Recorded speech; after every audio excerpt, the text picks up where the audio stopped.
What's your favorite scary movie? Be like, I'm dying. If some guy came up to me and said, "Hey, they guys," I'm like, "It's over and done. We're married now." Someone in the movie, so I'm like, kiss. But Oh God, what a sea of humanity. There's nothing I like better than when you are here and then you're at the end of the intro. Here I am, Mr. Sea of Humanity. Mr. Sea of Humanity, Mr. Shakespeare Industrial Complex. I'm your host, the Double DMC. You Welcome in to 52/1994, your live movie conversation podcast where we discuss movies from the year 1994. I'm your host, Cody. I'm joined by my co-host this week, Ryan. If this Hello. is your first time joining us, welcome in. We are happy for you to join us today. Just to give you a little bit of a heads up about what we do, we watch 52 movies from the year 1994, important movies that I deemed important, released this year by monthly categories. Doesn't matter if they are good or bad. Most of them are probably in the middle somewhere. And then I have a guest to come on and talk about, the movie and see if there's anything else that they've been up to, whether they're reading something or watching something or not doing anything at all. We'll see, what they're up to. So that's what we're doing here. And today we're talking about comedies of 1994. That's what this whole month is, this comedy month. I forget what I actually titled it, but we're talking about the movie. We started it last week with Muriel's Wedding. This week we are talking about the movie Renaissance Man, starring Danny DeVito. Ryan specifically chose this one for himself this year on the list. It wasn't the only one he chose, but I love this movie, or I have a fond memory of this movie as a kid. I grew up watching this kid, and I think, Ryan, you did too. Obviously, you've seen it before, but what memories do you have of this movie? Yeah, I know we've talked about it before because it is kind of not everybody in the 90s caught this one, but a lot of people did. And I somehow watched it a ton and was obsessed with it. And so, yeah, there were things in rewatching this movie too, where I realized I got understandings of things or jokes, even though it's not a very funny movie. It's not that successful as a comedy. It's more of a fun movie than a funny movie. Yeah. But I think to this day, I have a couple British friends, and sometimes I joke salute them like this because this is the movie where I learned this is how the British salute. Yeah. And so I do that, and they're like, "How do you know that?" And I'm like, "I don't know where I know that from. I know it from Renaissance Man because I watched this over and over again." I watched. We'll probably get into talking about it a little bit. I watched Major Payne a lot. Major Payne is funny. This movie was more important to me as a child, and it's always a fun project to go back to these movies because I like to be a little proud that I'm not that prone to nostalgia. I can go back to things I loved as a kid and kind of judge them, or I don't say that they're the best thing ever and this is the best movie. I don't need Goonies to be that good or Teenage Mutant Ninja Turtles to be the best movie ever made, even though I loved them as a kid. So then I go back and try to and I get scared because I'm like, oh, this is going to be garbage. I've been telling people about this movie for 20 years, but I haven't checked in on it. So maybe it's just straight up trash. Mm-hmm. And then I'm also hoping that chat will pop off a little bit because I'm interested in hearing what people who had no understanding of this movie before might think about it. All of that to say, I was a little worried for the first half an hour, and then by the end of the movie, I was like, dope ass movie. I love Renaissance. I think I felt the exact same way. I watched it with Alyssa, and I, just like you, really, really liked this movie growing up. It is not a funny, like rewatching it is not as funny as I remember it being. It's also like a weird concept that it's just bananas, and shouldn't be as good as I interpreted it as being. There's a lot of weird. It's got plenty of flaws, plenty of things to poke at and criticize. It's not a perfect movie by any means, but there's something charming about it. Underneath all of the dumbness and insanity, it's crazy that it accomplishes what it does. Yeah, and watching it now, I was like, I was waiting for those moments to pop up that I Mhm. remember as a kid. You're talking about the salute thing, and we'll get to a couple of the scenes because I know you and I share a favorite scene in this movie. But even like them going to go watch Henry V and go across into Canada and them singing ROCK in the USA in the back of the van. Like, I remember as a child, like, I don't know if it was this song, but me just being like, James Brown. Yeah, Like, totally. I Uh, loved that part of it. I thought it was funny when I was a kid. And those are just really nostalgic moments for me when I'm rewatching Yeah, them. I don't want to delay the intro to the movie, but I add one more thing that I thought about this. What made me a movie nerd and a TV nerd sometimes was being an indoor kid, sometimes isolated, having fun with that, loving to be in my room when I had like a little like 10-inch television in there. And then, but even through like teenage years or whatever, those like Sunday afternoons when I was doing homework in my bed, and I don't know that we rented this a couple times, but this might have been a movie that was also on the early days of Comedy Central. They would play bad cheap movies, and back in basic cable days, you would get bad cheap movies on the channels you watch repeated over and over and over again. So there are a ton of movies in my life that made me realize that there's a whole world out there of weirdness, like that magical thing kind of in television where you would stumble upon the opening credits of something and just decide to watch it because you had nothing better to do. And then I would, oh, there's so many movies out there, so many different types of movies. And that kind of made me fall in love with movies more than just the big things of my childhood, the big hits all the time, is knowing there's all these little secret things. I think Renaissance Man might have been a Comedy Central thing before they had full-time programming, where they played it 100 times and I just watched it 100 times, you know? Yeah.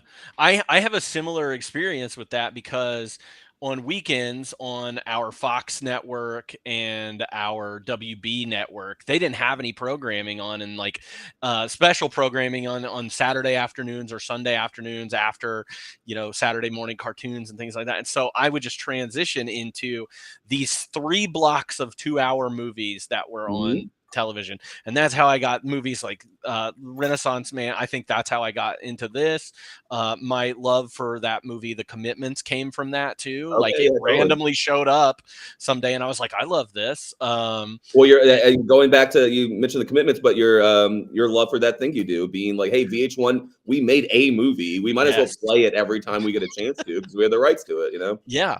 Another thing with like TNT during this time, we Mhm. talked about Shawshank. Yeah. Shawshank was not like a big movie in 1994, but it played on TNT every other day because they Right. had the Yeah. rights to it. Just played it. It's the same thing with like It's a Wonderful Life too. It's Yeah, a that's comedy. famously how it got famous, or even The Wizard of Oz becoming a classic on Thanksgiving, that kind of Mhm. thing.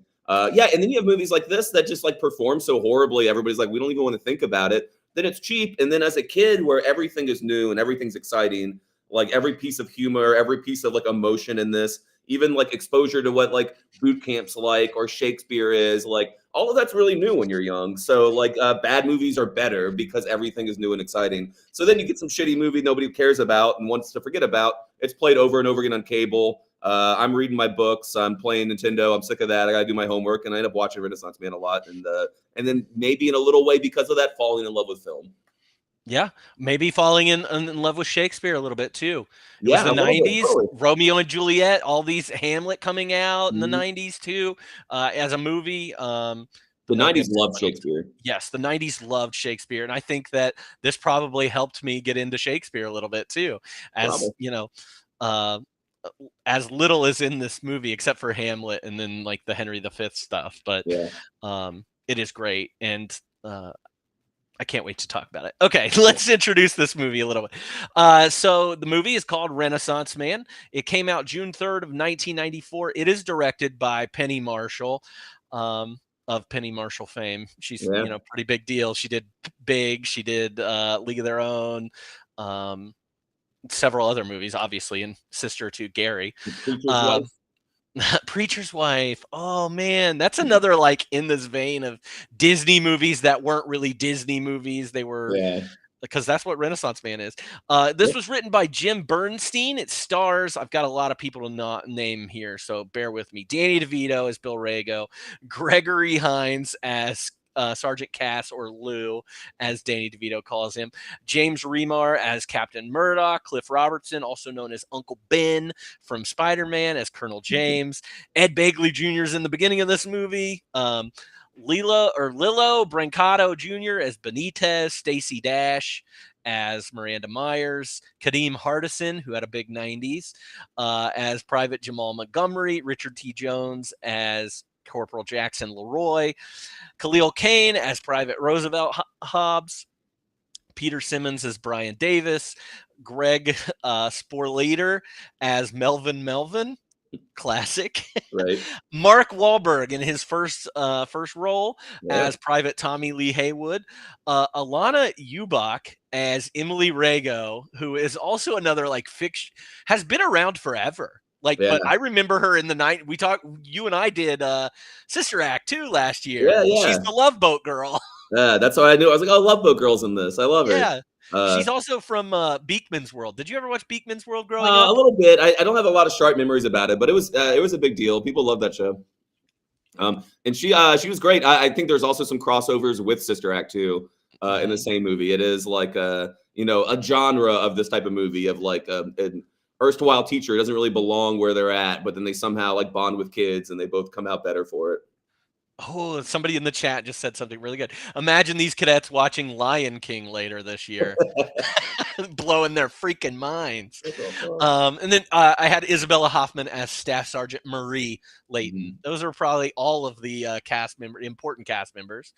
Let me give you a synopsis here. So, after getting canned from his advertising job, down and out divorcee Bill Rago gets a gig teaching English at a nearby army base. Not necessarily, but there he takes on a group of underachieving students from poor backgrounds who seem apathetic about their education. Bill becomes frustrated, but finally turns the class around when he begins discussing Hamlet.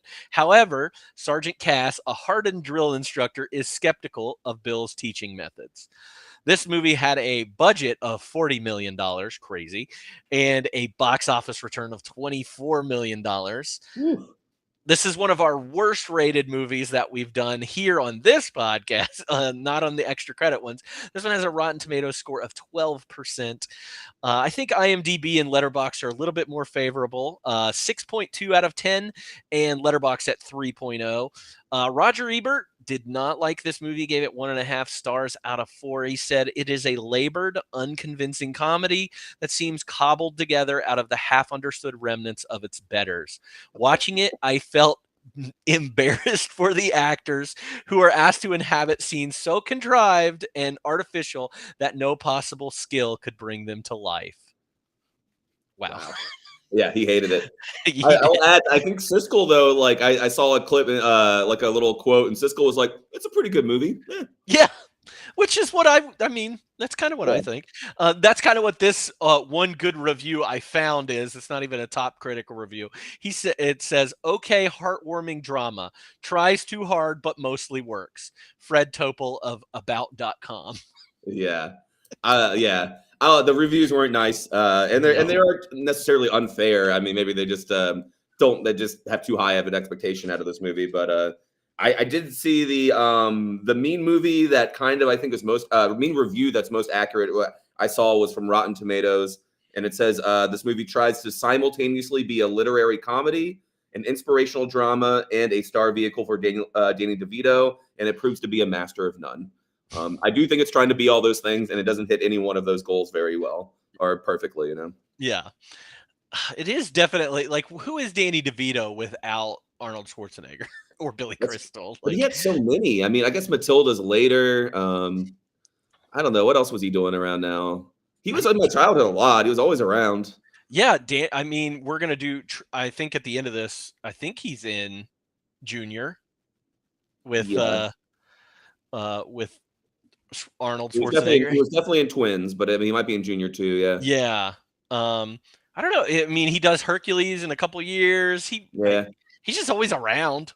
He definitely was. Even as a kid, I knew I didn't always know who the voice of like animated things were, but I knew that was Danny DeVito playing like Pan or the Satyr or whatever that guy's name was. Yeah. Phil. His name was Phil. Phil. His name was Phil. He's gonna be. I think he's gonna be in the live action version of it as well. So, Hilarious. so yeah. I mean, Danny Vito, like you said, he has always been Penguin, around. it wasn't that long ago he did the. I mean, I guess it was 5 years ago he was the Penguin, right? Or was that a later 3 Batman? or 2 years, 92 is Yeah, when he yeah. did that. But he's around. He's definitely a big star right now, which is funny. Danny DeVito's crazy in his like career trajectory, and it's just a cool fucking actor. But I mean, starting off on Taxi, Taxi feels like a million years ago, and Danny DeVito was like a star. He was in every episode as Lou something, right? And I know he did a lot of producing too. Yes, His name gets attached to a lot of projects that you I see think we in the talked about it 90s. earlier this year. He started a production company in the 90s. I think it's like on Pulp Fiction. No, it was on Reality Bites, I know, but I think it might also be in Pulp Fiction. Yeah, I think you're right. And obviously he's famously married to Rhea Perlman, who's on Cheers, basically at this point. I know he guest starred in some of that too, so I don't know. But he is. Like, we don't have to delve into it now, but this is a Danny DeVito like vehicle. Like he is the star. He's like front and center. We could never do that today. No, you couldn't. We don't put bad looking. We don't put ugly people in movies anymore. No, we don't. In the 90s, we did. Men, at least, yeah. We loved our ugly people. Yeah. I love an ugly man. All right, let's talk about some of these scenes. We've got a few to talk about. I know we're probably going to match up on a couple of them. So I'll let you start. All right, I wrote them all down, but the ones I start, I guess the first one is the first class. Mm-hmm. Yeah, this is the first time he meets everybody. That's the most important thing. Before that, you get a way too much and not fun or funny setup about an ad firm. You get Ed Begley Jr. He's not important later, even though he seems to be a friend. You get his assistant, who has a couple lines that makes him seem like they're like attached to the hip, but she's not important. You do get the setup with the daughter that has some payoff later, but not necessary for this movie. Yeah, you get a setup for the unemployment stuff too. Yeah, those scenes make it seem like that's going to be the relationship. Like, I don't know if she gets a name, but the unemployment officer and Danny DeVito just have like 3 scenes together, and they're like really written, and he spent a long time. It's like I think minute 28 you hit the first class, which like kind of gets into what the movie's going to be about. But yeah, then you have a bunch of like little silly things about being introduced to the base, and you set up some like things here. Victory starts here, the Victory Tower. The kids are dumb, all that stuff. He's horrified by the military, and his life is falling apart. But then the first important scene, I think, is when he meets the kids. Yeah, the double D's, which means dumb as dog shit. That deserves a rewrite, by the way. Like, even if it was dog shit dumb, I think that's funnier than dumb. I don't know. You're gonna give people like an acronym nickname and then leave out a letter in the middle. Like, you could have done better. The dads. They call them squeakers like 5 times. I thought that was hilarious, and then they never do that again in the movie. Yeah, no, I liked when he called them squeakers. I hear people whenever I'm watching streams playing video games, people call kids squeakers. I love that. It is like a funny slur against like 9-year-olds playing Call of Duty. Like, oh, we got a squeaker. Got a squeaker on here. No, I agree with you. Meeting the double D's and going through each one of them and introducing themselves and like who these people are going to be for the rest of this movie. Specifically, I think of the ones that stand out are Mark Wahlberg's character, of course. Kadeem Hardison's character, as he's the one that's always like, you can't say mean things about us. Yeah. Yes, their repartee is pretty funny. It's very fun to watch. They're both really good. Mark Wahlberg's really good in this movie. It made me think that like Mark Wahlberg is not a bad actor, could be a better actor, but he needs to take himself so seriously. And if he was able to not do that so much, then I might like him as an actor more. But certainly he's not the biggest star in the world. He's trying to transition at the moment. So he's got a little more humility and he's young. Kadeem Harrison is fucking hilarious. Everybody in this movie, I have one casting problem in the movie, and it's Stacey Dash. She doesn't get a lot to do, but she also kind of sucked as an actor. I feel so bad for Stacey Dash because, like, and I shouldn't. Who gives a shit, right? Yeah, well, her politics are really bad these days. Well, she's like weird and messed up in politics. She was conservative for a while. Drug addiction in her past. She's got a crazy life, but she kind of came out of it as an asshole. I think it's her voice. Yes. Yeah, her That voice is is what it too is. weak to play that kind of role. Like when she's in Clueless, she's killing it. And I think in the right roles, like obviously she's an incredibly pretty person, but like in the right roles where she's too quiet for this movie, and there's so many other loud voices. Again, she's the only woman in there, and she's not given a ton to do, so that's not on her. But when she is like delivering lines here, I'm the most bored. Whereas everybody else in this movie takes a pretty mediocre script, some bad jokes, some bad cheesy inspirational things, and really elevates it. All the military dudes, Danny DeVito, and every single one of the kids except for her, I think is really good. Yeah, I said it. I was like, she can be like, if she had somebody else's voice, she Mhm. could be a good actress. Like, you Yes. convinced me when like Roosevelt leaves and she starts crying and like it's convincing, but there is something about her voice that I'm just You're like, right. In no, her physicality and her face, I saw her be convincing a lot of times. Her wide-eyed glance, like when she was like impressed by the play, she was yeah. good in those moments. It is just her voice that's the problem. It really is, because Yeah. and that's all I can only see her in Clueless as being like really good as Dion in that, Yeah, and her voice lends to Dion, like it is very Californian, very, totally. um, It makes sense in that character. yeah, it makes sense in that character. Another person that I don't think we get to see be great until later in it, you get a little bit, is Benitez. I Yeah. love Benitez. Mhm. That's my guy. Yeah, he's pretty awesome. Um, And you get you the others. You get Melvin asleep. You get Daddy. You get Daddy's boy. Yeah, Um, he's something. Him and Stacey Dash have voice problems, I think, both yeah, of them. I thought he killed all his scenes, but he's pretty lesser. You get the like blew his knee out football star. You get Hobbs clearly sitting next to Stacey Dash because there's going to be romance there, and he's kind of like a pretty boy, nothing to. He's not super impressive, but he's not there to be Mhm. very funny. He's there to be like a tragic, pretty hero. Yeah.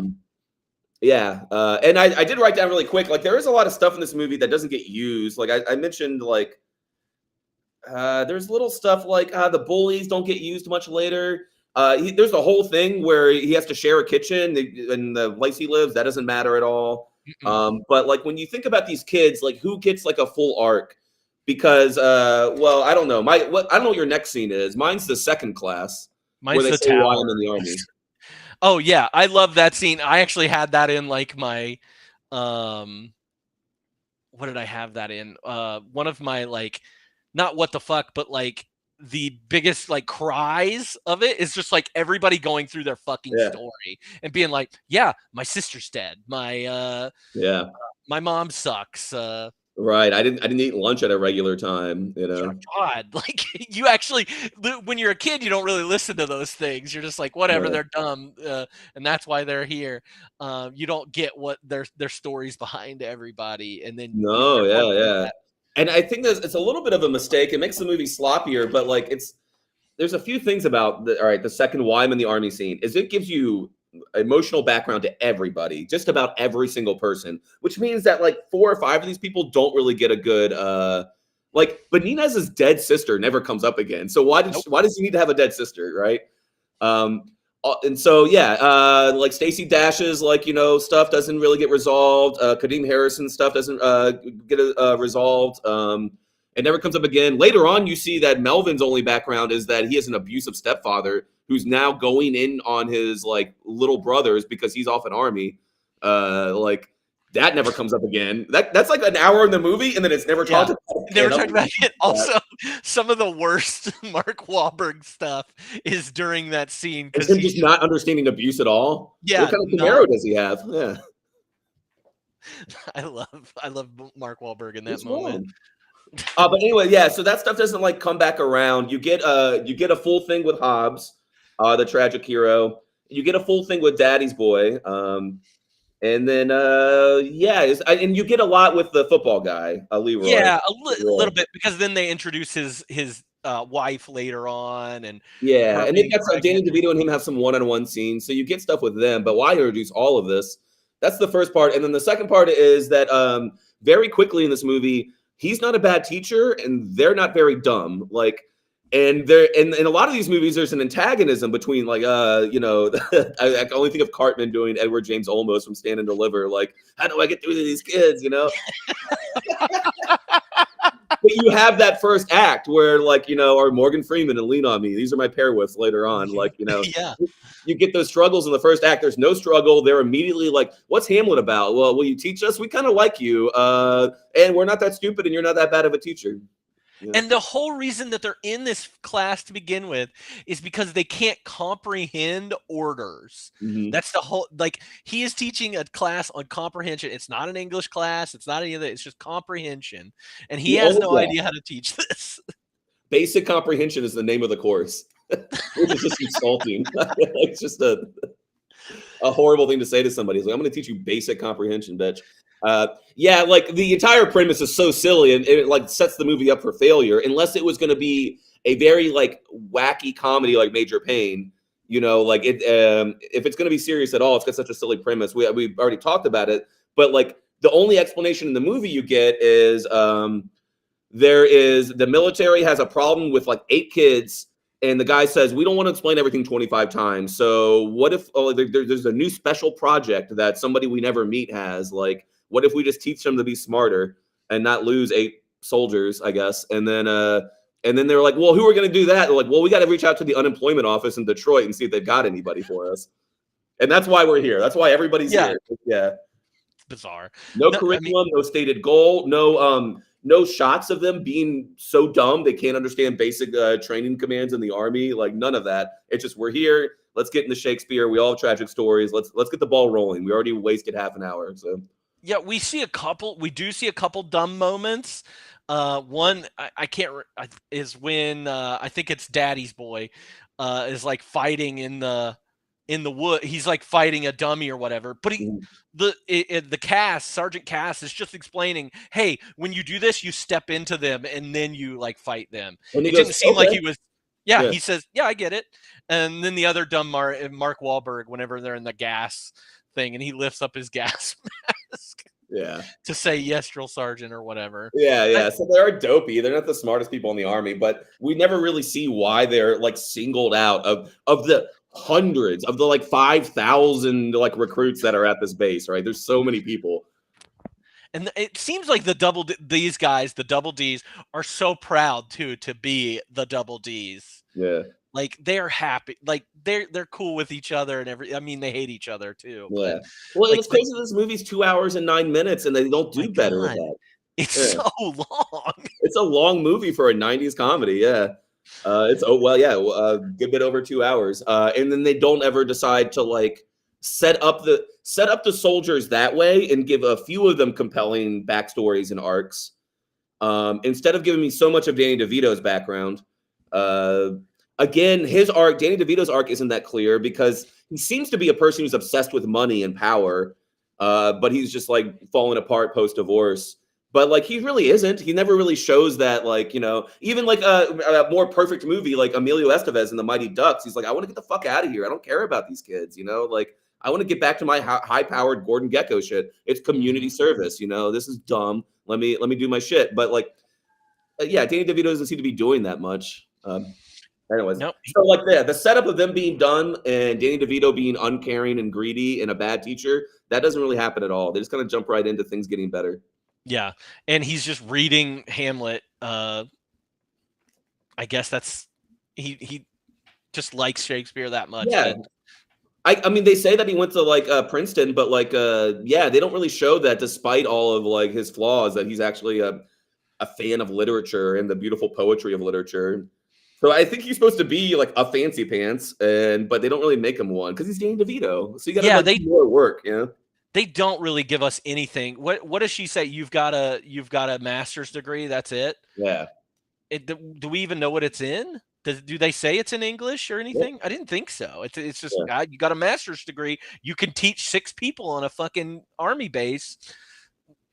Yeah, I think at some point my girlfriend was like, "Well, that's wrong," and I was like, "Oh, that's normal. Like, if you got a fucking bachelor's degree, you can teach in public education in America. They just need teachers. It's bad pay." Yeah. So yeah, getting the master's, it doesn't have to be in education. It's pretty real. But I don't know that they're like sourcing teach. I don't know how unemployment offices work, so I don't. Yeah, that was a weird thing too. I was like, I don't think that's how unemployment works. I think you just go in, you say, "Hey, I'm trying to get a job," and that's all they care about, and they'll give you your money. Like you Yeah. just have to be actively trying to work. I've never heard of an unemployment job. Unemployment Yeah, law. I'd be showing my ignorance there because maybe it worked back there where they like I can it makes sense that like the government is trying to minimize how many checks they're writing would help with job placement, but maybe they used to do that, and then that after the time it was like, you know what, just like jump through these hoops to show us you're trying to work, and that way we don't have to do all this labor on our end to do job placement. Anyways, Right. it's Maybe that's what they should be doing. yeah, Is could helping you people imagine? find jobs. Yeah, that'd be great. But anyways, yeah, the second class Y in the Army is very intense, and you kind of already learned this isn't going to be a Major Payne wacky comedy. It's going to be more of a like shitty Dead Poet Society. Yeah. Shitty Dead Poets Society is pretty good. Yeah. I have a question about that later when we bring that up. I do like that, even before we get to the Hamlet thing, that the first thing he does try is obviously like English comprehension. Like, hey, bring me something or read something. Don't care what it is. You explain it to me. Yeah, well, that's the next one I had. That's the third class they have together. Oh, okay, third class. Now, yeah, they have the why I'm in the Army class is the second one, and then the third one is they bring something to read, and that's when Hamlet starts to happen. That's when he starts teaching the simile, the metaphor, the oxymoron stuff. That's why I wrote down that this is a long scene, and it's why I like this movie, is that they make this a long scene. It goes everywhere from like, I'm reading Archie comics, we're making, we're making fun of each other. What are you reading? What's Hamlet about? Okay, well, tell us more. But no, we're going to goof off. And Danny DeVito's like, yeah, you don't really want to hear about it. And then fuck it. And then they go, no, we do want to hear about it. And then he reads a few lines. He explains everything in it. They start to understand it. Like, it's really scripted and paced very well. Then he goes into similes, metaphors, and oxymorons. And, they end up having a great time talking about Shakespeare and learning together. And I think that scene is probably one of the longest in the movie. Because there's a lot of montage and back and forth in the movie, but the fact that it's long is really maybe where the hook sets in for me. Yeah. Also, during the scene, as he's trying to explain what Hamlet is and what it has in it, sex and betrayal and all that, he says incest in there, and I was like, I don't know if this is really incest or not. I meant to look that up because I don't know that it's her brother. It's her brother-in-law, and then her husband died. I mean, murdered by Scar. I mean, it's Lion King. Yeah. Yeah, I didn't understand that comment earlier. Now I get it. Yeah, imagine that's Alyssa said watching Lion King later this year. They're like, I know this story. Now I get that. So I don't know. I don't know whose brother Claudius is. Maybe it is her own brother, but I don't remember that. I don't think it is. I think it's the dad's brother. I think it's the king's brother. So I don't think that's what we would define incest as, even if we could call it weird. That was the only part during the scene where I was like, wait a minute. But Haywood's eyes perk up, I think. Yeah, right. It's from Georgia. It's from Hoochie Woochie, Georgia, or wherever the fuck. Terrible. You couldn't come up with a bet. Like, that's not a real place in Georgia. Well, yeah, who knows? It could be, but yeah, I don't think it is. Coochie. Whatever. No, I like this scene. I do like the simile metaphor. Oxymoron scene, but we don't get any more of that outside of just that. Like, then we just get into the that's what I was going to say. We get a lot of scenes, and this is what I like this movie as a kid. Why I like it now. We get a lot of scenes where they're talking about what's happening in Hamlet, and they're talking about motivations, but also like little lines. Not a big long scene like that anymore, but like even Dwayne Wayne's like, oh man, there's a stain on my soul. I understand what that means. Like, there's a quick line where he's like, that's pretty fucking dark and dope. So you do get a lot of it, but you don't get one big long scene anymore about that stuff.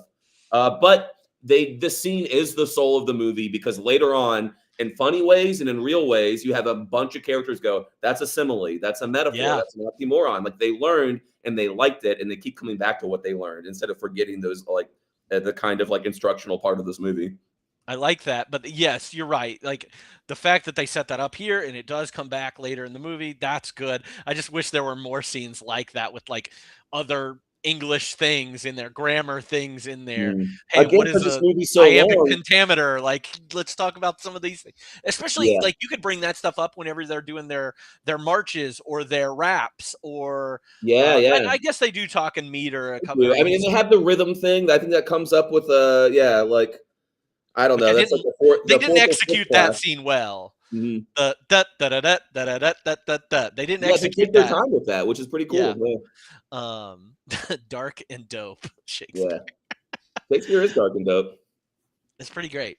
I think the next scene I have is when he runs late and for that class, and Yes. he Well, leading into the victory tower, I think is the next important scene I have after that. Yeah.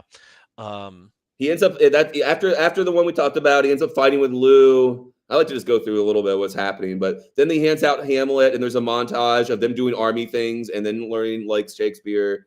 Then he has another, and then the second fight with Lou is what he calls him, and the dude trying to find Daddy's bracelet, and then he's late for the interview, and all of a sudden, everybody's like, "We thought you loved us," because he's like 15 minutes late. He's 15 minutes late for one class, and they're like, "Whoa, bro! I guess you don't even love us anymore." Fuck that. That's fucked up. I'm walking out of this class. We're done with you, Teach. It's kind of crazy. it is kind of crazy. And then he rushes out to the victory tower. He's like, "I won my 15 minutes." Yeah. And Lou, Cass, whatever, is just like, "Yeah, let this guy do whatever he wants. I don't care." Right. And Danny DeVito was just impressive. Impressively, he does do the tower. Like he's Yeah. doing it. I know he's probably on like some carabiners and all this stuff in there, but he's really doing that thing in there. So I was kind of impressed with Danny DeVito during this scene. But yeah, it's like weird to show his love for his students to do this tower after being 15 minutes late. They don't know that he's got a job interview. Like they didn't know any of that stuff. Right. Or he says he has a job interview, and that's why he's late. Oh But, yeah. but that's what makes them mad. They're like, "Oh, that's right," because the dude's like, "Oh, we're just a paper route to you. Yeah, this is your part-time gig. You're ready to ditch us after you've changed us, after you've changed our souls and our self-worth." We know Shakespeare now, man. Yeah, and you're gonna. But you can. All of these scenes like happen where like the long.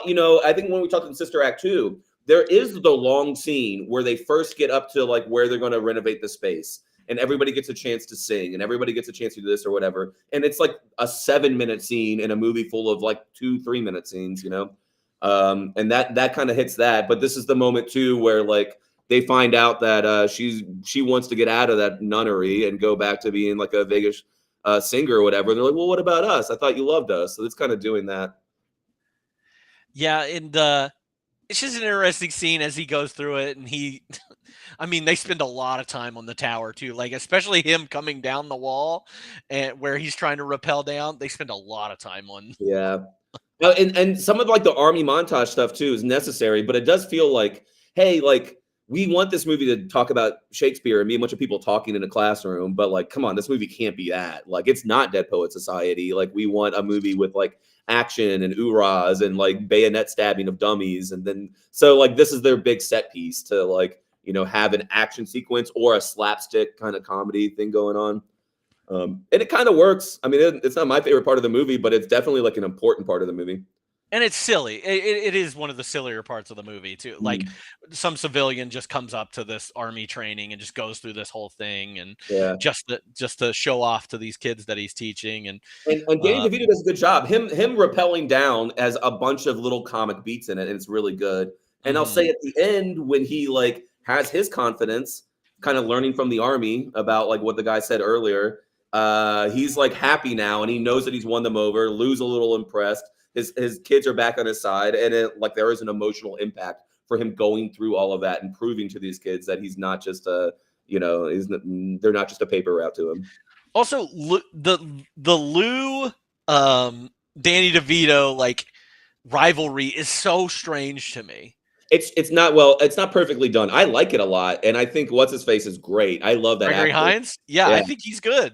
Yeah, he's really good. But there are moments throughout the movie where it seems like he's coming around to Danny DeVito and likes to like him, but it's never actually like done. It's never like fully said. So you just kind of have to like intuit that, And he starts off like at 100. Yeah. Gregory Hines, like he's pissed off at Danny DeVito immediately. And Danny DeVito's like, "Whoa, Lou," like, and then it just makes him even more mad. But he's at like 100 immediately with these. He's like, "You either teach my idiots how to do stuff or get out of my way. He's like, I'm Yeah. Army, you're not. He's got some good lines in there too. He even at some point he goes, "I care about these kids. Like they're not. I'm not sending them to Shakespeare War. I'm sending them to War. Like you think that like I'm an asshole, but like I'm he makes some good like kind of a Jack Nicholson kind of like arguments about why he's the hero there and Danny DeVito's the villain. He has the one F word in the movie. I can't remember what he says. Oh, I have it. He just says, "Who the fuck is Lou?" And he hits that line. Yeah. He's like, "Chill out, Lou." He goes, "Excuse me, who the fuck is Lou?" I loved it. Yeah. And Gregory Hines, I don't know if you know anything about Gregory Hines, but he's just a famous tap dancer. Mm-hmm. This is wild to me that he's in I didn't this know that. movie. Yeah, I mean, Wikipedia, like the second line of his article was like one of the most celebrated tap dancers of all time. He used to do gigs at nightclubs with Cab Calloway, which is wild. That is crazy. And he died. I didn't realize that. I thought he was still alive. 57, died in 2003. That's crazy. I mean, a quick little peek in the trivia. Penny Marshall wanted Ving Rhames, but he had committed to Pulp Fiction. And then she was okay with I'm sorry, I'm forgetting his name, Gregory Hines, but she was worried that he was such a nice guy that he wouldn't come across as like tough and mean. But I don't think she needed to be worried about that. He seems tough and mean. No, he seemed really mean in this. But also, he was both scary, that. but also very human. Yeah, absolutely. Another thing, I guess, with this tower, Miranda's not there too. This is only the guys, and she hears about it later, I guess. Yeah. And she's like, "Yeah, we're cool, Miranda." Right. Yeah, I wish I could have been there. It's so funny. I guess they have to. It's so funny that they do so many silly things with the army, but then they're not willing to do other silly things. Like, why couldn't she have just been there? Yeah. But like, no, we've already established that girl soldiers and boy soldiers do things at different times. And I'm like, I get that, but like, is anybody going to be mad if she was just there? You already have Danny DeVito teaching Shakespeare in the army. Like, why are you not willing to cross this line? Speaking of people like them being dumb and not comprehensive, I will say that Stacey Dash does do the best job of looking so confused whenever somebody's talking to her. Yeah. I don't think that's her acting, maybe, but she did look really good at like, yeah, what? Like what she's like in a medical, like she's trying to do something there she's illustrating something on the tummy, and she looks very confused. So kudos to her on that, because she looked really lost. Very confused. What's your next thing? Then you have the little cafeteria scene where he's talking to Football Boy, and that's good. They have a pretty good like back and forth. And then I think that goes into. Well, I think the next class is like shows that Hobbs is smart. He does the plain the fool like thing, explaining Hamlet, and then that goes into Hamlet rap. Oh yes, Hamlet rap is the one of like probably number 2 scene for me in this movie, especially sticking out from my childhood. It's not that bad.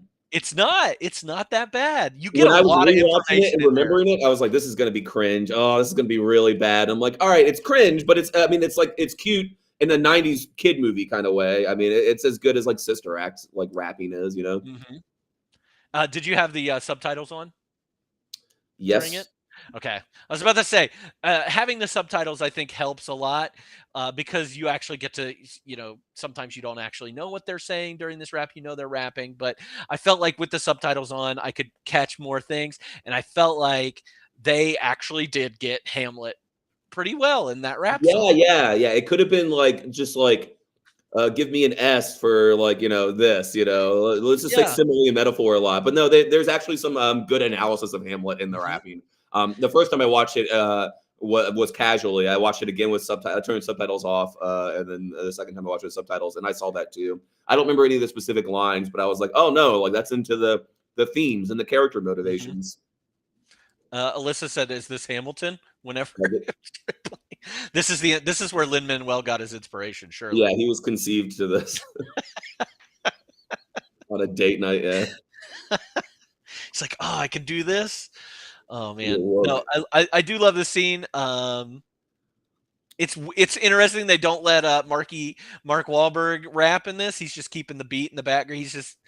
Well, I read like that was kind of inside joke, right? And that maybe the audience would get it too. Like when they're making fun of him for having no rhythm, you know, he contributes 2 songs to the soundtrack as a rapper, you know, and so they're like, oh man, he's bad, he has no rhythm, he's got to be on the side or whatever, and they're like, but yeah, and the audience kind of knows, like, that's funny because I guess he has a rhythm. I never listened to Marky Mark much. I really also like Melvin during this scene.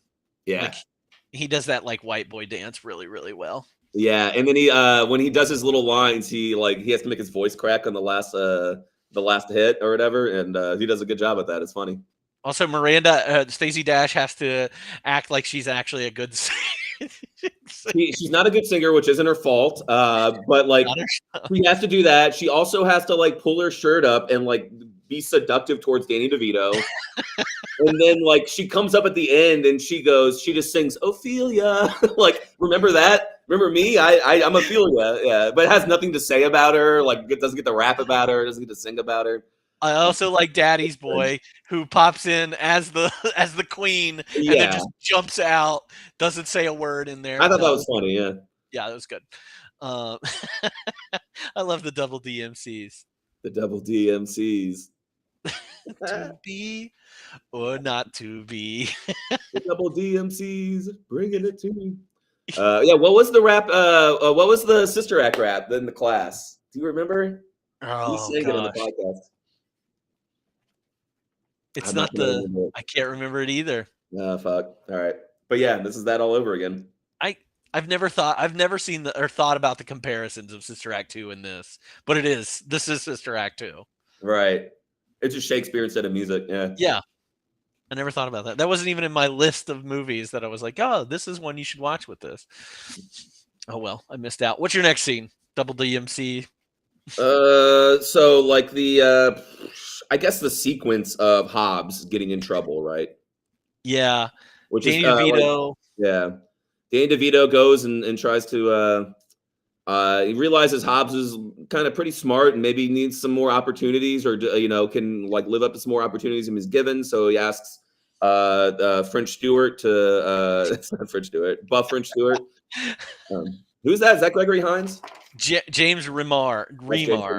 That guy's great. He was a great actor in this movie. He has a great voice. But yeah, ask him to look into him to see if maybe he can send him to like the smart guy school in the army or something. OCS, I think, is what he says. Yeah. Oh, officer training, is that what that is? Yeah. Yeah. So when they look into his background, they find out that he's actually a criminal. The biggest laugh me and my girlfriend had during this movie is like, it's so serious. It wasn't meant to be a laugh, where Danny DeVito's like, "What's going on?" And they're like building up into like this big reveal, and he just goes, "He sold crack, Rago." And we died laughing. He sold crack, Rago. Sold crack, Rago. I was like, holy shit. And so Hobbs gets arrested and is gone. Is gone from the double D's from the army. He's out and he's in prison now. I remember that scene as from like being a kid. I remember that's a Marky Mark song playing underneath, and it's a pretty decent hook, but it gives some emotional impact. Yeah. I did think it was interesting. I was trying to read like how the group felt about it. We'll get to like, I think at the line where he explains and admits to everybody that he got Hobbs in trouble. He has like a quote that's supposed to be important and heavy, where he says, "The choices we make dictate the life we lead. To thine own self be true," quoting Hamlet. And I don't know what he means by that. I guess he means like, look, it's so sad. I'm sad too. I'm so sorry this happened, but he did sell crack. Like, I don't know. Is that what that line means? To thine own self be true. The choices we make, like this. I don't know. I didn't know any of this. I don't know what the right thing to do is. I don't know what I'm doing in my life. All I know is the choices we make dictate the life we lead. I guess that's what he's saying. I mean, that's the only possible explanation for that is like, he did sell crack. He deserves to be in jail. I hate that he's a smart kid. Yeah. But hey, what are you going to do? He sold crack. There you go. Because that made me think, like, I remember that he went to jail, and I was like, well, what was his crime? Did he accidentally murder somebody? Was he in a gang? I thought it might be a car thief, like thinking of like 90s, like, you know, kind of tropes or whatever. And he went for the crack angle. They went for the crack angle. And all of that has different like moral understandings, both in 2024 and 1994, and like how bad these are and what justice is. Like now, like a person who used to be a drug dealer, but is now just learning Shakespeare and trying to be a soldier, I kind of just want to let that one slide, right? Like, even if it is crack and it's a horrible drug that ruins people's lives, but back then, I think they were like, no way, we can't, that's Crack a his horrible whack. thing he did, and he's got to go do his time. So yeah, I had weird conflicted feelings about that part of the plot. Also, kind of though accurate about how it's so easy to get into the army. Just don't look too close into my background and the fake information that I He gave only you. changed his first name. That's it. Yeah, he's Roosevelt, right? That's it, and his real name's Nathaniel. Right. Great. It's funny that he picked Roosevelt. Whatever. But yeah, that was the next big scene sequence, is like the whole Hobbs drama. Yeah. And one thing I'll say is though that Danny DeVito has earned enough of their trust at this point where they're not like too beat up to the fact that he gave up Hobbs because he's like, yeah, I thought he was a good kid. Right. Because the movie doesn't want to go into a second sequence of like them hating him again and then him having to win him back again. Because they just did the Victory Tower a few scenes ago, right? So they can't like do that all over again. But they're bummed and they're a little pissed, but then they kind of get it and like, oh fuck, and then they just like move on with their lives. And he's like, I'll take you guys out for ice cream in Canada. Yeah, right, because that's where we go next, right? I mean, the next little sequence is the pawn shop and the telescope. He gets his like, you hated that, huh? I hated that. I watched this movie twice this weekend, and it brought a tear to my eye both times. It is my biggest, like, I liked it for what came out of it. It is my what the fuck scene, because I was like, no pawn shop ever would take a advertising award and give you enough money to give you tickets to Mexico and that telescope. Yeah, well, the money thing is weird, but I'm like, 1994, who knows what things are worth? Yeah, who knows? Wait, that was an award that he had? Because my what the fuck thing was like, why does he carry around this silver platter, this fruit platter everywhere? Yeah, no, that is an advertising award that he won. Oh, okay. Yeah, I didn't know that at all. That does like, more poetically, like, he's selling his like former like pride for, being a good father. But I thought like, because you see it when he moves into the thing where they're like, oh, look, your things are here. Don't worry about them. And then he pulls out like of his bag, like 18% of the shit he owns is this big silver thing. And I was like, is that just a fruit platter? Why do you need that? So now it's even less valuable than what you originally thought, because you're like, oh, it's a silver platter. So did they ever say that it's an award? Or no, it's like the only thing they establish it early in the movie that he won an award for blah blah blah, right, in the very like first scene or whatever, and so that's the only thing possible it could be that he cares that much about. It never occurred to me, but I like that more. That's better writing than just a fruit platter. I don't know what the fuck that was, and yeah, because I forgot what I was going to say, but yeah, it was like a metaphor of what he's carrying around throughout his life or whatever. But then, one thing I wanted to bring up is this movie clearly had rewrites and some production problems or whatever and notes, because there is an abnormal amount of ADR in this movie. There's a ton of ADR going on. And that one scene where he gets introduced to his new home, I think I counted like 7 lines of ADR. Like they clearly just had to walk through there and only had a few lines. And then Danny DeVito is just supposed to go and look around and have a face and sit down on his couch and it breaks. But even there, when you can see his face, he says, maybe I could pawn that later. Like that's clearly an ADR like note that this doesn't make sense. Yeah. Yeah, and some of the jokes, they show his bed and you hear like 2 lines. When they're opening the door, he says, oh, this is Gomer Pyle's house. And the dude's like, no, he's in the Marines or whatever. That's all ADR. So they're doing that a lot in this movie for rewrites. But maybe that pawn shop line I noticed was ADR. Maybe that's to clear up what the fuck is going on. Yeah, that was wild. But I was very jealous of his daughter in that scene. I wanted a telescope like that so bad when I was a kid. Oh, yeah. Another what the fuck moment was why astronomy so bad. I don't know. It was like it'd be funny if she wanted to be a poet. That would have been pretty kind of like if she's like, no, I want to be a poet. I want to go to poetry camp. And he's like, come on, you got to make money. But then deep down, he has a love for poetry too. He's just kind of lost his soul a little bit. But I'll say Alana Ubach's like acting in that short sequence of like finding it and putting the ribbons all over herself and then like being excited, opening the door, the shot of her screaming and then her getting emotional when she sees the thing. Like it kind of sells that scene that does not need to be in this movie at all. Yeah, you're right. Yeah. I love her. She could play in this scene. She could be 30 years old or 16 years old. Right. she's great at that. And that they talk, I mean, even in Sister Act 2, she's giving she's singing the freaking Love Boat theme song. Right. Like, a boomer. She's got a low voice and like a New York accent. I wasn't paying attention the first time I watched it, and I heard like "Hey, it's Emily" voicemail, and then I was like distracted, and then I heard her voice later, and I was like, "Oh, I guess her son called him too." I'm not trying to be mean about it, but like I guess the son called her too because she has like a low husky voice. But yeah, that happens. That's not the big scene. The next one is then let's go to Canada. ROCK in the CA. In the CA, yeah, James Brown. And again, they're such good actors. It's such there's not many lines, but like the way that they ad lib, the way they make fun of each other and then have a great time. The way like Melvin loses his mind and dances, and then they're like, "Yeah, go Melvin, you're fucking crazy." It's all very charming. I think there's some ADR in that scene too. Yes. Of course, here in the van, you see them pulling out as they're showing up to the only Shakespeare play around them at the time, which is believable, I guess. I mean, there's not Shakespeare going around everywhere, but they. We were talking about that too. Like, why do they have to go to Canada for this? But like, my only guess was that they were trying to like just throw one more little like thing on the scale of like, look, he's showing them travel as well. He's getting them out of like not just the base, but Detroit and Michigan.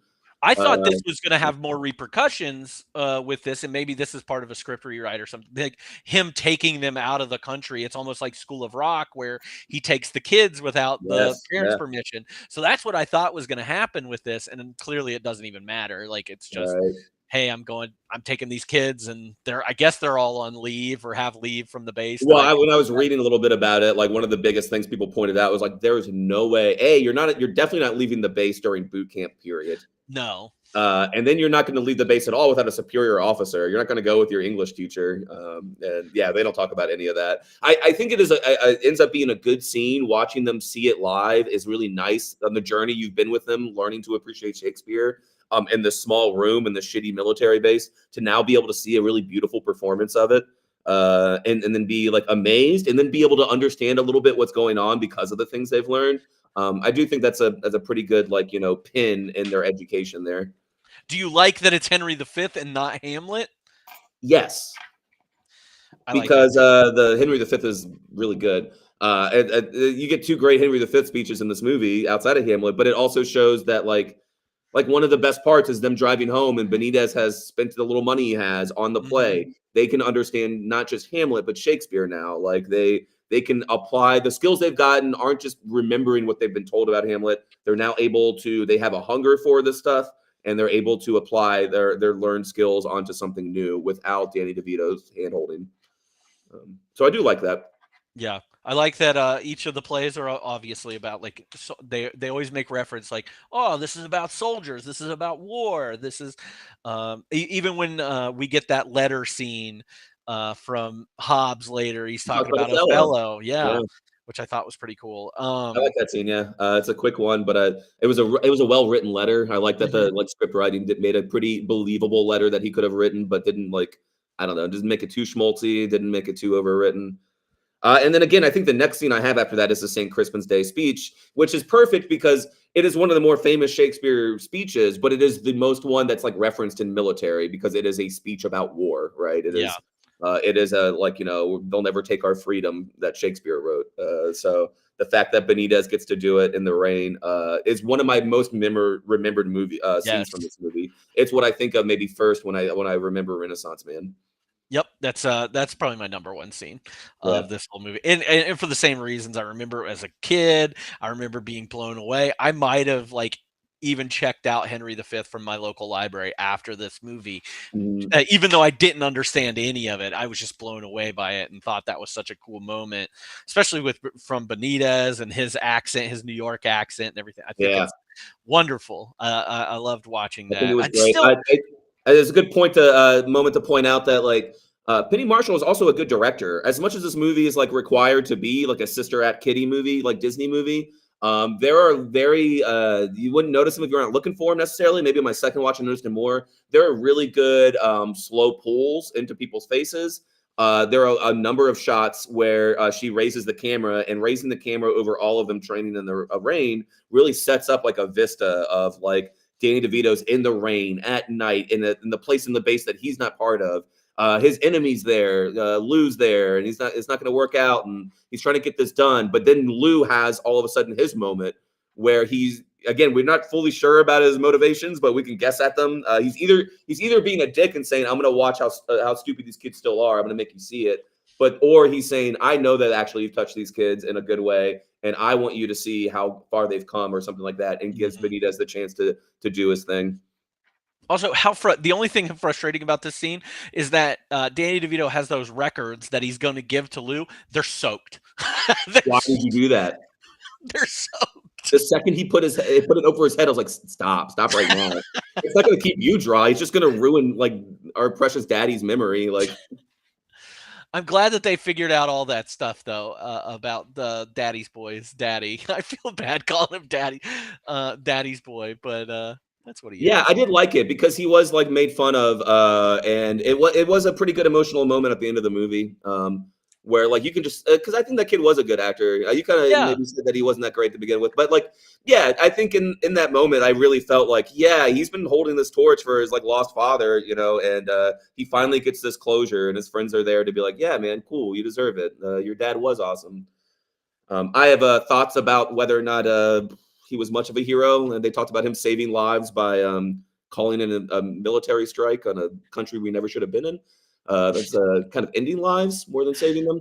But the two Vietnam moments in this movie too, I was like, oh, I don't like how you did that very well. But yeah, are you talking about the one where he's like, I marched on Washington wearing the name of that line. He's like, have you ever served? He's like, did you serve in Vietnam? He's like, no, you know what I did is I did like this long anti-war protest about some kid who never should have fucking died, Like Danny DeVito gets like some politics in there for a second, and immediately the commanding officer's like, do you remember that kid's name? And he's like, no, I don't really care. And he's like, yeah, you don't, do you? You're on my base now. We're the good guys. Shut the fuck up. And I was like, oh, I put that in there because also, even if you're like more like takes in the military aren't mine, or you're more like pro it or whatever, like you just made the hero of the movie kind of make a stand just to be an asshole afterwards. So why do that? Just leave it out. It's just kind of a fuck you to protesters, I think. I think so. I think somebody just wanted to do that.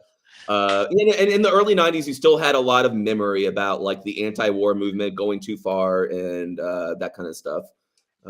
But if you want any of those like the military's great moments, just reference World War II. Like, it's easy. Yeah. Don't bring up Vietnam at all in this Disney movie or this like fake Disney movie, That's what Forrest Gump's for. Is to put a bright light on that. Did you have the graduation scene? I didn't really put it's an important scene, but my last scene is the final exam. Yeah.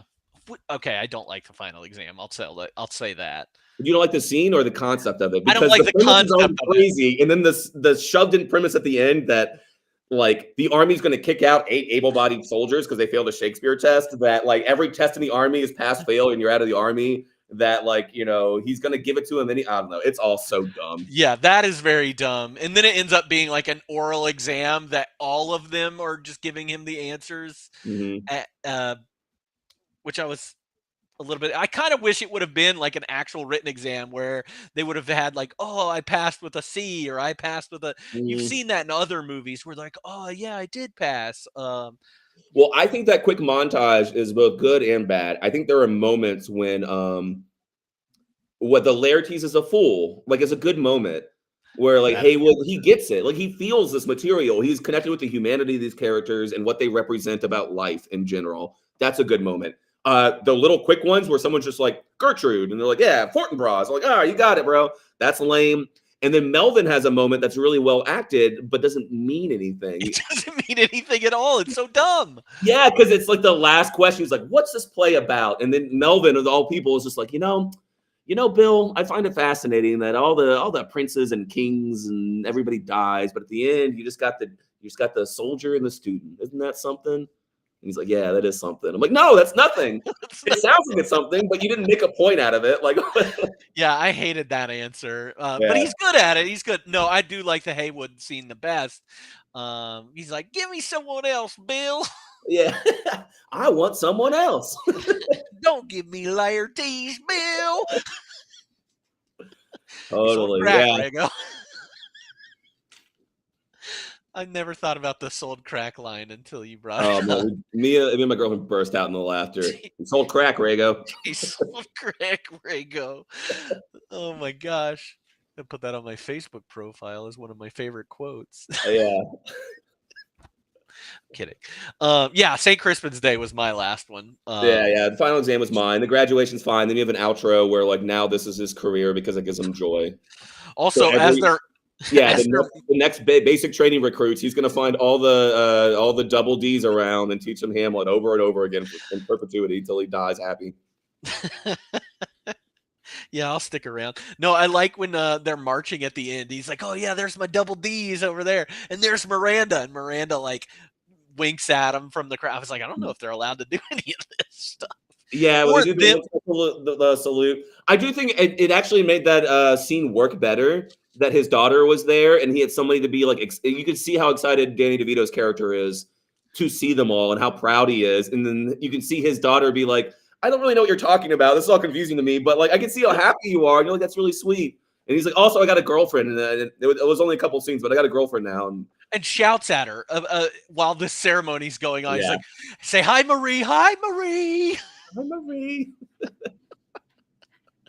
All right, who's your favorite character, or is there scene stealer in this movie? Oh man, it's I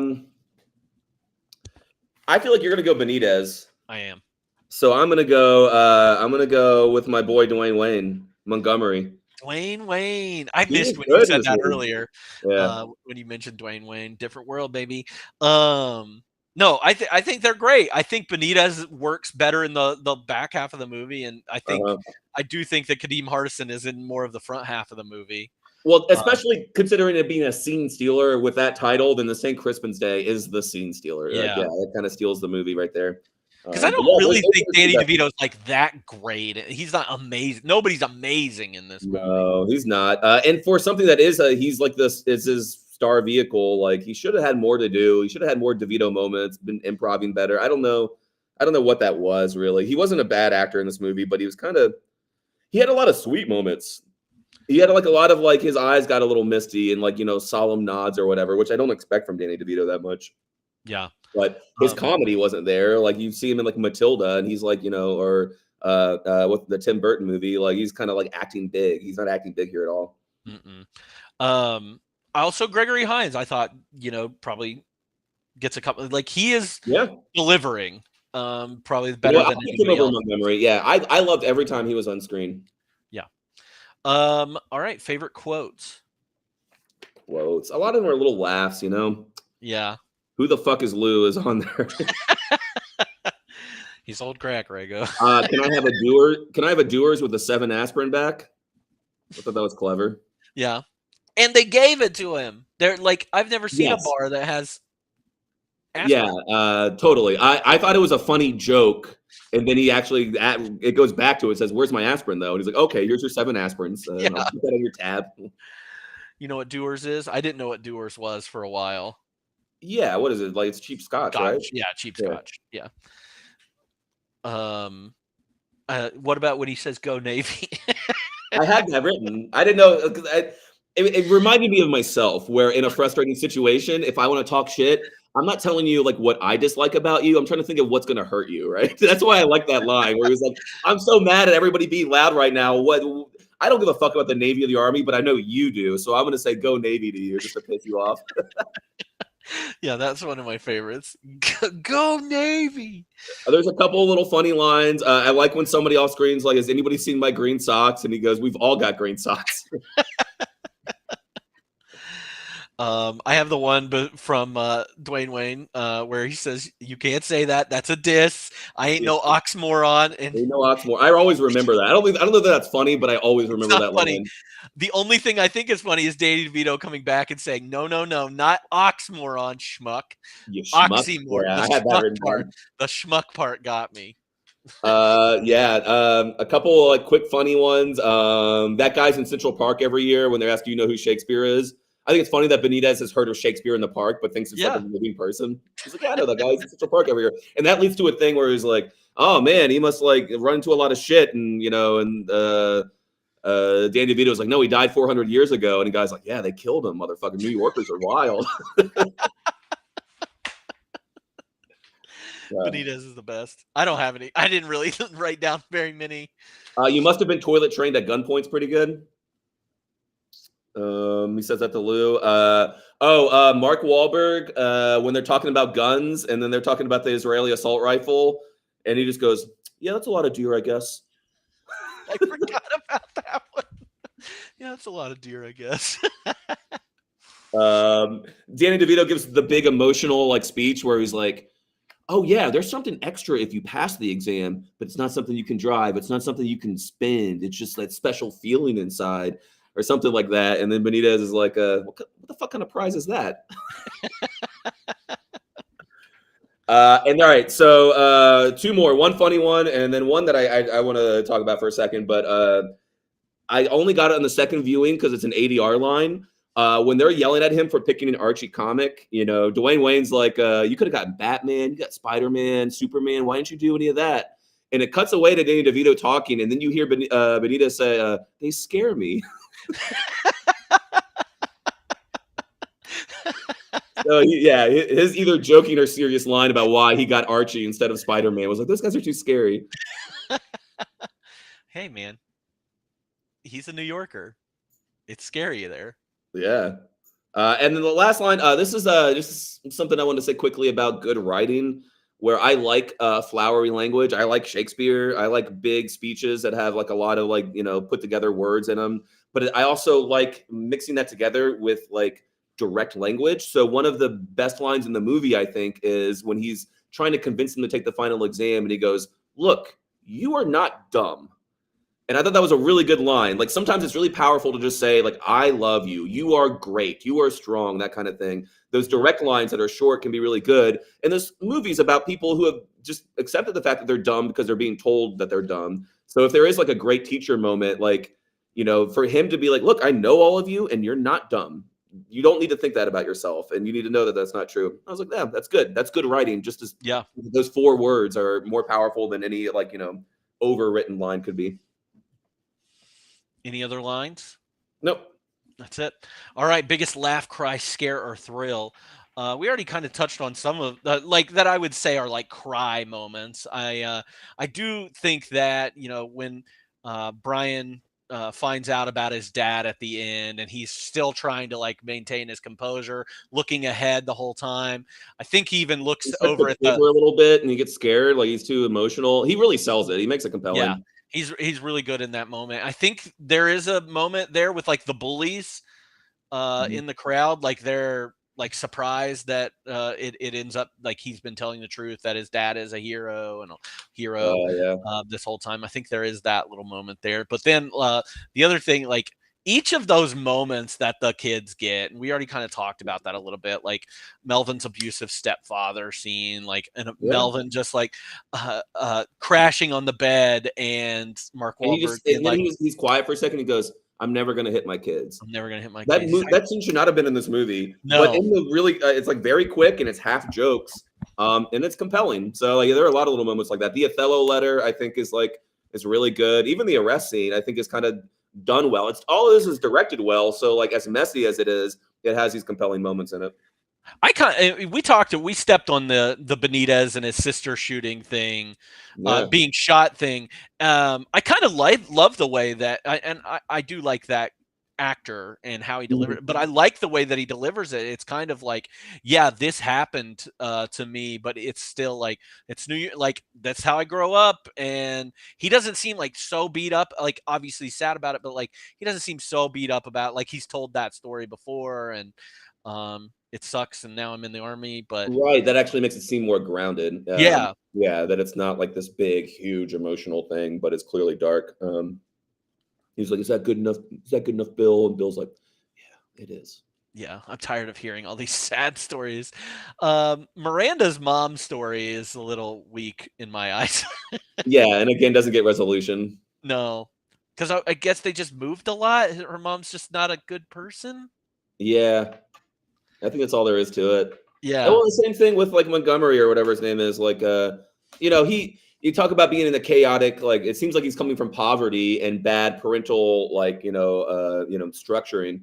But it doesn't ever actually say that. He's like, it was just really loud. I never knew when I was going to eat lunch. So he's got that line. It's a pretty good line. He's like, I must have been the only person in the army who joined up just so he could know what time he's eating lunch. That's a good line. That's a good line. Yeah, good line. And also, Haywood's story is not that great. He just like, I wanted to see the world. Oh, that's in my what the fuck moments, because he's like, there's an old crazy guy in the woods. He taught me everything. And I said, why don't you ever leave these woods? He's like, I've seen the world. It sucks. I'm never going back. He's like, and that made me want to go see the world. I want to see what's behind that trailer park. Yeah, his story wasn't that great either.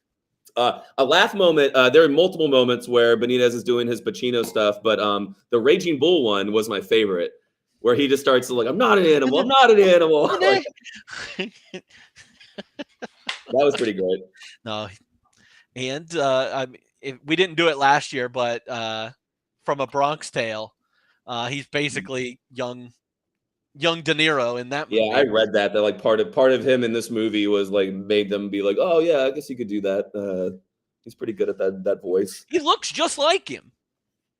He does, yeah. I mean, he's smaller, but yeah. Yeah, he is smaller, but he's even got the mole down on his face, like on his face. At the end of that little sequence when he's doing Raging Bull, and they're like, all right, calm down or whatever. He does a little like the Jake LaMotta tongue thing. Yeah, he shakes his head and like closes his eyes and puts his tongue out. That's pretty good. That's a good impression. Yeah, he's pretty good at that. Let's see. I thought being like again with Leroy, the sports black guy that with the sports, like I thought there was something good there. It doesn't need to. I don't think it needs to be in this movie. Kind of like the abusive stepfather scene doesn't need to be in this movie. Like the whole like talking about I've only seen as because I'm black that I am only good to play sports. Like I felt like there's good stuff in there, but it was a weird. It doesn't get brought up that much. I mean, he has the moment in the cafeteria, which like is kind of tries to wrap that up, where he's like, "Hey, there is a Renaissance man. That's the name of the movie." And he was a smart jock, and he's like, "Hey, that's an oxymoron." And you're like, "Yeah, you got it, bro. You know Shakespeare." I want to point out, like, all of the actors are so good that like his new girlfriend has only got like 5 lines or 8 lines, and she's awesome. Leroy's wife, who comes in to like give those files or whatever, for every second and every line is just dazzling on screen. She's so like charming, and she's acting so naturally, and she's hitting all these lines with like a real like believable humanity that I'm like, why is this side character like this good? So that might be Penny Marshall, it might be casting, or it might be directing of just like kind of letting everybody feel comfortable, and because all these small characters are as good as the main ones. Also, it seems like Leroy, that character, is a higher rank than the other ranks. And if you're a double D, how are you a higher rank than anybody? Like, how did you rank up? Yeah. No, I just assumed that was like their dynamic. Yeah, they were just that like, he wanted to like clown with his boys, but he also was the one who said, "Hey, all right, too much. Let's chill." You know. Yeah. I see conflicting things. On Wikipedia, it said corporal. On IMDb, it calls him a private. But I'm pretty sure he's a higher rank than them. Yeah, I didn't think about it because maybe a PFC. You can't scratch too much on the reality of this movie, because I also didn't think that they were really like their own thing. Like they're not their own. Would it have been better if they were ROTC? Yeah, I never did it. Yeah. But I'm just saying, like, that would make more sense in this regard of like him being a teacher and the comprehension thing, and like maybe it was like a summer camp ROTC. I don't know. Yeah. Or what if this movie took place at like a military academy? Wouldn't that make more sense? Yes, yeah. I think that would make more sense. Yeah, and then it could be a little more Dead Poet Society because they'd be a little younger, you know. But yeah, you can't also make them poor and stupid, and then in West Point. So I don't know. It's hard. Yeah, that's the other thing. And we don't care about rich dumb kids. No, stay out. Any other laugh, cry, scares, thrills? Nope, that's it. All right, and then what the fuck moments? Ridiculous. Do we need to talk about any more? No, I think we hit them all. Yeah. I said the entire concept of comprehension classes for this is just ridiculous. Anyway, best music moment. I mean, there's the 2 big ones, and that's about it. Yeah, there's ROCK. What do I like better? I like ROCK in the USA better. Yeah, I'll mention Then the Life in Hamlet the rap. Yeah. No, I was gonna say Life in the Streets when Hobbs Oh gets taken yeah. away. No, totally. I mean, I told my girlfriend, I was like, I found this song when I was a kid because I liked the scene so much, and the music hit so hard that I was like, I gotta check it out. And it might be like the only Marky Mark song I ever listened to in my life. Yeah. All right. I don't think I'm gonna do Smash or Pass. It's kind of lame. Let's see, who do you think gave the best performance? Well, I guess isn't that Scene Stealer? But yeah, I guess it'd be kind of the same. I would do our boy Sergeant Lou, Gregory Hines. Yeah. No, I think the entire the double D's, honestly, all of them were really, really good, or not really, really good, but compelling enough. And I didn't want to just give credit to Benitez, but all of like Mark Wahlberg does really good. Melvin Yeah. does good in his scenes, like and Dwayne Wayne. There are more weaker links in the Sister Act 2 class than there are in this one. This one Yeah. only is Stacey Dash for me. Yeah, I agree with you, and occasional Marky Markiness, but I agree with you, and it's weird because they're not even the main part of the. Again, this is a Danny DeVito movie, and he's not bad. He's just not blowing me He's away. not doing what Whoopi Goldberg did in Sister Act 2 either, because she's really No. bringing the Whoopi in that movie. Like she's And she's he's not charming giving as me. hell. Yeah, she's charming, and he's also not giving me Robin Williams and Dead Poets. Mm-mm. He's not. I mean, he maybe is like the biggest disappointment because he has so much to carry, and he's so capable of it. We know Danny DeVito's capable of it, but I don't know if it's the script or where he was at the moment. But like, he kind of calls it in a little bit. It's not bad, but he's nothing special. So if you did recast this, would you? For 94, the only thing is, I was like, does this movie is it better if Robin Williams is the guy? He wouldn't do it, but He wouldn't do it. Yeah, not if Dead Poet Society exists in that universe. yeah. I said John Candy. Ooh, I like that. I think that could be good because it's pretty much him doing Cool Runnings again a little bit. Yeah, I right? guess it is Cool Runnings. Yeah, right. I mean, it's the same. These are the same formulas over and over again. And then it's. I didn't do any other 94 recastings except that, like, if Stacey Dash is my only problem, then let's bring Lauryn Hill from Sister Act 2 over here Ooh. and then put her there. Yeah. And she can sing in the rap. Yeah, and she can actually sing something. She can deliver a heck of a Ophelia. So lame. No, I love that. Shit, put Whoopi in this movie. I don't care. Yeah. That makes sense. Whoopi would be great as like the commanding officer or whatever. Like, oh yeah. Yeah. I like that. She'd be a good authority figure who could like cut through the bullshit but still be like military. I'd like to see her do something like that. All right. If you did it in 2024, how would you recast? I didn't do much. The only thing that came to mind for Danny DeVito would be maybe Jonah Hill. Okay. I could definitely see him nailing the sarcasm to the military part. Yeah. I was thinking, what about Zach Galifianakis? Oh, that could be good. I would love to see Zach Galifianakis do some serious acting. I know he's done a little bit. He's done a little bit, but yeah, I and the little bit that I did see him in serious, it was good. He was good. Mm-hmm. I was trying to think of somebody that could, that is ridiculous, like a Jonah Hill who has done both. Yeah. Serious and not serious. I mean, because obviously, like the elevator pitch wasn't really about like the moving moments or the Shakespeare. It was about, wouldn't it be funny if Danny DeVito was surrounded by a bunch of army dudes? Yeah, like, that's the pitch for this, right? So I was kind of going off of that too. In my memory, I was like, oh, I love that Danny DeVito is like. I wish he was doing it more in the movie. I wish he was being a sarcastic asshole to everybody on base. About the military, kind of like Bill Murray in Stripes a little bit, right? Yeah. Because for some reason he has a special pass where he's allowed to be there, but he doesn't have to do anything the army tells him to. So he just gets to like be a short little like troll guy who runs around and says, "You guys are lame. Shut up." Go Navy. Peter Dinklage. Oh, that'd be fascinating. Yeah, you can do that. Yeah, I think you can pull it off. They're the same height, maybe. What do we? Yeah, we're gonna make him do the Victory Tower. Yeah, that'd be cool. Oh man, now I'm second guessing it. Yeah, that was the only ones. And then I said Paul Giamatti essentially did this. What movie was that? The Holdovers that came out last year. Yeah, Holdovers, great. Yeah, I haven't seen him in a while, so I want to see that. Yeah, And then you might like this a little more, but I looked on the wiki and I couldn't really think of good ones. But I was like, it's hard to find people who are the exact right age for this movie. And I was looking at like young actors today, and I was like, they all are too old. I just don't know who's like young and hot, and I haven't watched a lot of shit lately. But I went to the Comedy Bang Bang like guests list and was trying to find like improv comedians who I think would be good in class. And I didn't come up with much good, but there's got to be some good ones out there. But what if we had John Gabers as Benitez? It would be awesome. I would take it. I would take all of those. Yeah. I think like a Carl Tart in here. Would I be had great. Carl Tart and Zeke Nicholson as an idea. Sean Diston even.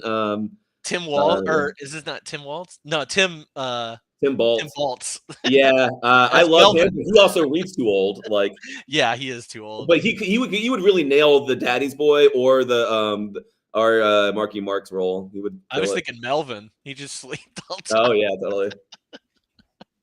No, I love that. That's all I had though. Yeah, I didn't cast anybody outside of the of Danny DeVito. I did want to say that Mark Wahlberg is now older than Danny DeVito is in this movie. So, wow. Yeah, I think Mark Wahlberg's 53. I think Danny DeVito was 51 in this movie, which is crazy to think about. Any fun facts that you have? I did find, first of all, if anybody's interested, go to IMDb. There are 80 pictures for this movie. And that includes like what the French DVD scene selection screen looks like, but also like 30 black and white shots from this movie. Some of them that make it seem like this was the most beautiful movie that was ever made. But from that, I learned that in Australia, this was released under the title Army Intelligence. In France, it was called Operation Shakespeare. And in Germany, it was called Mr. Bill. Mr. Bill's my favorite. And then later, because this movie failed, they did something I couldn't really understand. They tried to re-release it later in the year, just in Seattle, under the name By the Book, and just to see if it would do better, and then it didn't. Yeah, that was the weird one that I picked out. It was like, what is the point of this, and why the Seattle market in particular? Yeah, why that one of all? Man, it's so weird. But yeah, go check this out. You get some funny covers and shots. Also, like the back of the DVDs back then when it was first released in DVD, where it's just like one shot of Marky Mark and Hobbs with their shirts off, and it's like half the back of the box. It was like, hey, you like hot dudes, right? With cut abs? Watch a Renaissance Man with Danny DeVito. I like the Mr. Bill one too, because it's like Stacey Dash with her shirt up. On a lot of the covers, like, hey, you like hot girls, right? There's one of them. She barely talks, and you won't like it when she does. Danny DeVito couldn't get in the Army because of his height, not because of what did they say in the movie? Bone spurs or something like that. I don't know. Yeah, that was my only other trivia that we hadn't talked about yet. That at 4 feet 10 inches, he is 2 inches too short to even be drafted during Vietnam. That's crazy. 4 feet 10 inches. The French DVD screens are great, so yeah, I do recommend those for anybody. All right, Like a Fine Wine and Dish, if you could pair this with another movie for a double feature, what would you choose? I feel like we listed out so many during this that would be good. And so is there anything that we might have missed? No, like I said, I think an obvious one is Major Payne, which comes next year. In my mind as a kid, there were 2 Army comedy movies. It was this one and Major Payne. And then if you want a better teacher inspires kids movies, there's a ton of them out there. We said Dead Poet Society. Stand and Deliver is a brilliant movie. Lean on Me is less perfect, but will make you cry your eyes out. I love both those movies a lot. Dangerous Minds? I've never seen it. Okay. Yeah. It's a 1995 one, so stick around. Oh, yeah, cool. Alyssa did tell me, and she just put it in the chat, Take the Lead is what she could think. Antonio Banderas plays a dance teacher that teaches children ballroom dancing. They're all troubled teens or whatever. And she said that this was very close to that movie. So yeah. School of Rock, Major Payne. I didn't think of School of Rock, but that's good. And Sister Act 2 is good. Yeah. What other Army comedies? I mean, I guess you could watch Stripes. In the Army Now. Yeah. Your 1994 Army comedy double feature. In the Army Now. Let's see here. If you could choose a book to go with this movie or play, it would be Hamlet. If rewatchability rating, what would you give it out of 5? I gave it a 4 out of 5. I love this Yeah, movie. I love this movie too. I gave it a 3. I watched it twice in the last 36 hours, and I wasn't upset at all. Yeah, I gave it a 3 as well. I think there would be certain scenes, like if it was in the beginning part of this movie, that first like 20 minutes, and it was on, and I saw that scene, I would be like, or those scenes, I probably wouldn't watch it. But if you get me any of those classroom scenes or the tower scene or anything, like I'm sitting down and watching this movie. So I mean, doing this podcast sometimes, like, and talking this much about a single movie, I just like, man, I just wish I could I had the power and I could go back to like post production and be like, hey, let's just move some of these scenes around. Let's take this. I just want to fix this movie because I like it so much, and I can see where the pacing problems were, the plotting problems were, and I think it could be like really patched together in a different way and make it a lot better. let's just make it a Netflix 10 episodes. We could do it. Overall star rating out of 5, what'd you give it? 3. Yeah. I think basically what you just said, it's like it's got some pacing problems, it's got some story problems, acting problems. I agree with you. It's a 3. I think the acting, the heart, and the directing pull this movie from the gutter into something very, very worth watching, but nothing spectacular. Doesn't belong in the greatest list of anything really, but yeah, it's good. And if people in the chat were like, "This movie sucks," I wouldn't fight them on it. Yeah, I wouldn't pick. I mean, I would make my case, but I wouldn't fight back. I'm like, I get it. Yeah, because whatever they're gonna say, if a person who says this movie sucks, whatever they're gonna say, I'm probably gonna agree with. Yeah. Okay. Well, Ryan, thank you. Do like to end on recommendations of something that you've been watching recently or reading or whatever has been consuming your time. So has there been anything that you've seen lately that you want to talk about or let people know to watch?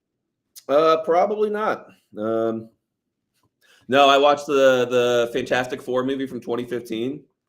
That movie is bad. It is bad. Yeah. And then I've been watching pinball tournaments from 3 years ago on YouTube. I like that. You were telling me before we got on that you've been reading some comics and stuff. Anything that sticks out there that? Yeah, I've been like trying to catch up on the entire last like 5 years of X-Men. There's been pretty cool stuff happening.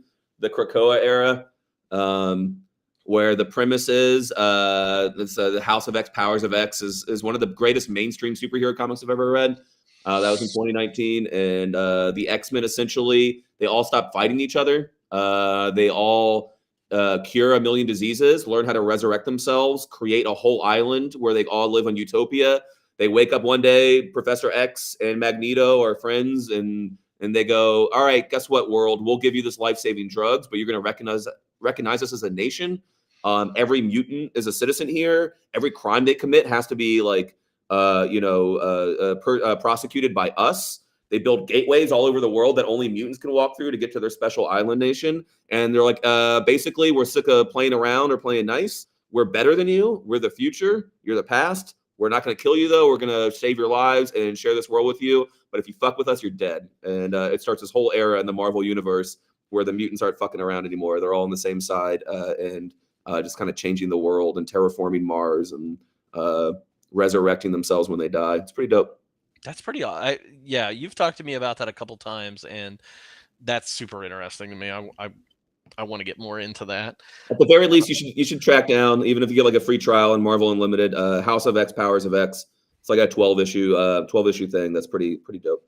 Okay, I'll definitely check that out. I've been watching. I did want to say, I think I mentioned that the last time, but had you ever seen the movie The Friends of Eddie Coyle? 70s crime movie. It's got what is his name? Robert Mitchum is the main guy in it. But is he a director though, or is he an actor? He's an actor. Okay. But this movie is directed by Peter Yates. Came out in like 72 or 3 or something like that. It's like a Boston crime movie, but not a ton happens in it. Like action wise, it's very low action. I kind of loved it. I kind of like old 70s crime movies that were like slow burns and more like mood vibes. Like, I don't know. I'm not going to be able to pull one off the top of my head, but I've come across those where I'm like, I love that this is a crime movie without a million gunshots being fired or explosions. Again, the 80s took over the 70s film wise and said everything Yeah. has to explode, everything has to be over the top. But I kind of like the chill, grounded crime stuff of the 70s. Yeah. Taking a Pelham 1, 2, 3. Yes. It's been That's a great very 70s. chill, like slow movie. Like there's action and drama, but it's like the way it's filmed is so like refreshing to me. One of my favorite movies from the 70s is Coppola, The Conversation. Not much of a crime, not necessarily a crime movie, but also like, low action. It's just about It's like a eavesdropping. thoughtful thriller, yeah. Yes. Even like like the first like Dirty Harry, right? Like has that vibe. Yeah, I love that. I love that. So I'll check out that movie. Yeah. Other movies that I watched, let's see. The Greatest Hits, which was some Hulu kind of time travel romance movie where a girl loses her boyfriend, or he dies, and she travels back in the past every time she hears a song that they experience together, which is kind of a cool concept. So it was interesting. It's not perfect by any means, but it was kind of an interesting twist on that genre. And then one of my favorites that I watched recently that also has James Remar or whatever from Renaissance Man is The Girl Next Door. Is that the redhead? Emile Hirsch, and the girl next door is Alicia Cuthbert, and she's a porn star. Oh yeah, and he finds that out. It's like, I think it is the best of like 90s, early 2000s. This is the American Pie era of teen comedies, yes. right? Yeah, I think it is the top tier. Yeah, there are boy bands I think love that movie. Yeah, it's great. I love that movie. It's very funny. Joseph loves that movie. So, but yeah, that's all that I've been watching lately. I've been on vacation, so. I'm so sorry. This whole time I was like, there was a movie. I was like, I'm finally going to have a movie to talk about on the podcast, and I just remembered what it is. I had never seen How to Train Your Dragon, and I watched it when I woke up a few days ago, and that's a delightful, beautiful. I've always heard it was a great movie. That's a great animated film. I haven't seen it. Yeah. Even after all these years, it's like a very simple story. There's nothing crazy about it that makes it better than all the others. It's just better than all the others. My favorite, my big twink crush, Jay Baruchel is the voice of the main character. I love Jay Baruchel. Yeah.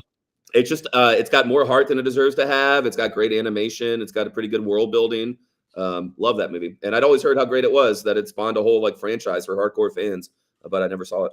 Yeah, there's a couple of movies like that in the animated world. And like, I love animated films, but like, I haven't seen How to Train Your Dragon. I haven't seen any of the Despicable Me series. I haven't seen any Hotel Transylvania, Hotel Transylvania is the one that keeps popping up over and over again. That I'm like, why does this keep going on? And then I talk to somebody, and they're like, it's actually pretty amazing. And they're like, oh, fuck, I had no clue. I didn't expect it to be good at all, but it keeps surviving because it's got hardcore fans. Yeah. I need to get in. I need to watch some more, and not just be Pixar pilled, because even Pixar is not coming out with great stuff like they used to anymore. So yeah, and How to Train Your Dragon, it doesn't feel as like heady or creative as like as a Wall-E or something like that, but it does feel like it's DreamWorks, right? Like it is the like it's the DreamWorks hit for somebody who wants something a little more like thoughtful and less noisy and and silly, I guess. You've been watching some DreamWorks lately. The Puss in Boots movie that you talked about. That was a year and a half ago. It made me cry while I watched it, and then it made me cry 2 other times when I was telling people the plot of it. This podcast has gone on too long, but I would tell you the whole plot of Puss in Boots 2, The Last Wish, Shrek 6, and cry, but no, we'll save that for another day. That's okay. Thank you, Ryan, so much for hanging out with me and talking about Renaissance Man. I know it's one of our shared favorite movies together. Next week, we're going to be talking about Clerks, Kevin Smith movie. It is streaming on Netflix, so if you do have a subscription to that, you can watch it there. If not, you can rent it on VOD. I think we're going to have to do that one on Saturday because I am, again, not on vacation, but busy all of next week. So it'll probably have to do this on Saturday, maybe noon or somewhere around there. So thank you so much, everybody, for joining us, and we'll see you next time on 52/1994. We'll tell you.